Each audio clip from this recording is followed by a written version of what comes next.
بسم الله الرحمن الرحیم. د پیغام د ټلویزیون ډیرو قدرمنو اوریدونکو کتونکو مسلمانانو ورونو، یو ډیر ښکلی حدیث دی. ټول حدیث د الله د پیغمبر علیه الصلاة والسلام ډیر ښکلی او خواږه دي. هره خبره ملغلره ده او د سرو د سپینو نه ډیره قیمت لري. لیکن بعضې داسې وي چې زمونږ هغه انساني بشریت هغه شوق او اشتها چې د هغې غواړي هغه شیان پکې ذکر شوي وي. د یو حدیث دی یو څو اعمال دي او یو عمل دی چې په هغې باندې ډېر عظیم اجر ورکوي. نو غواړم چې تاسو ته هغه بیان کم او انشاءالله دغه به د ټولو مسلمانانو مطلوب وي او د ټولو مسلمانانو غایبه وي. یو حدیث کې راغلی نبی صلی الله علیه وسلم فرمایي إن في الجنة لغرفا يرى ظاهرها من باطنها وباطنها من ظاهرها. سبحان الله.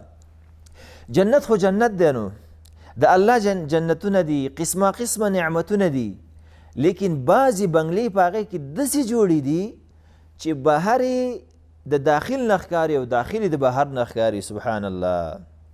اوس ګوره د چا ذهن ته دا سوال رانه شي چې په داسې بنګله باندې څه کوم، زما اهل به ښکاري، زه به ښکارم. نه، د هر یو مؤمن دپاره داسې جنتونه دي چې هېڅوک به سره نه وي. ادنا جنتي دپاره د دنیا لس چنده ځان له به پکې چې داسې پراخه جنتونه یې ښکاري دي که نه، چې ستا اهل یي، ستا حور یې تا سره یوازې ته یي. داسې بنګلې چې بهر یې د داخل نه ښکاري او داخل یې د بهر نه، دا خو ډېرې قیمتي دي. دا په څونه اعمالو الله ورکوي، په ډېر اسان عمل باندې. د الله پیغمبر فرمایي علیه الصلاة والسلام فرمایي د چا دپاره؟ صحابه ویل یا رسول الله لمن هي، د چا دپاره دا دي؟ هغه ورته ویل لمن اطاب الکلام. سبحان الله. د هغه چا دپاره چې نرمې خبرې کوي. د نرمو خبرو مطلب دا نه دی چې صرف هر چا ته به خاندي، هغه به تا ته بس د اسلام نه به دې اړی ته به ورته خاندي، نه، هغه به ناروا کوي ته به ورته خاندي. نه، دا ده چې بېځای سختی نه کول، چا باندې زیاتی نه کول، چا ته سختې خبرې نه کول.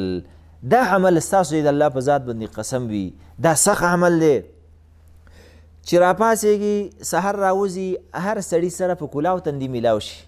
او دا حدیث هم دی والکلم الطیبة صدقه، او دا صدقه هم ده. ورین تندي باندې مخامخ کېدل دا صدقه ده. په کور کې ښه اخلاق وکړي. ځان له دا نه ده چې دننه به ته بهر به ښه اخلاقمند دی او کور کې به سره سره کوټی. اول په کار دا ده چې په کور کې ته ګولې ښځې سره، بچو سره، نمسو سره، ورونو سره، ټولو سره ښه خبرې کول، دا یو عمل ش. دویم دا دی واطعم الطعام، او مسکینانو ته ډوډۍ ورکوي، محتاجه ته ډوډۍ ورکوي. دا سخت کار دی، اسان کار دی. دا لازمن د عزتمندو چې اوس خامخا دې ته هر چا له ګډ حلال کړي. یو پیاله اوبه ول نه چاته ورکوي، یو ګیلاس اوبه، یو وچه مړۍ ول نه ده دا وله ورکه، دې ته څونه چې دې وسي. دریم وبات قائما والناس نیام، شپه په ولاړه تېروي او خلک ودی. دا عمل عزتمندو لږ ګران هم ښکاري خو ډېر اسان دی که ځان دې په عادت کو، او ډېر لذت والا دی او د ډېر خوند والا دی. دې کې ډېر خوند دی. دې د شپې مونځ کې راپاڅېدل، قسم په الله چې دې کې کم لذت او خوند دی. په دې باندې هغه سړی پوهېږي چې دا یې څکلی چې کله ته دا په زړه کې راولې چې زه اوس پاڅېږم او اودس کوم او الله جل جلاله ته ودرېږم، خبرې ورسره کوم، تا نه به هر څه هېر شي، خوب به درنه تښتي. سلفو به په دې باب کې داسې طریقې وي چې پاڅېدل به پاکې جامې به واغوستلې، بعضو به عطر والوځه. الله څه خبرې کوم. المهم غرض مې دا دی چې دغسې بنګلې الله په څه باندې ورکوي؟ په پستو خبرو باندې، په کلاو تندي باندې مخامخ کېدل، مسلمانانو سره ښه اخلاق کول، بدې خبرې کنځلې نه کول، چاته تکلیف نه ورکول، د چا غیبت نه کول، دې ټول نه ځان ساتل. د اسان عمل دی، که څوک یې نه کوي نو ګناه یې خپله ده. دا نعمت چې دی او دا بنګلې چې پاتې کېږي نقصان یې خپل دی د ده د لاسه. او همدغه رنګي ډوډۍ د خپل وس مطابق ورکول، او خاص کر نن سبا وختونو کې فقرا هغه ډېر زیات دي، او د شپې مونځ کول.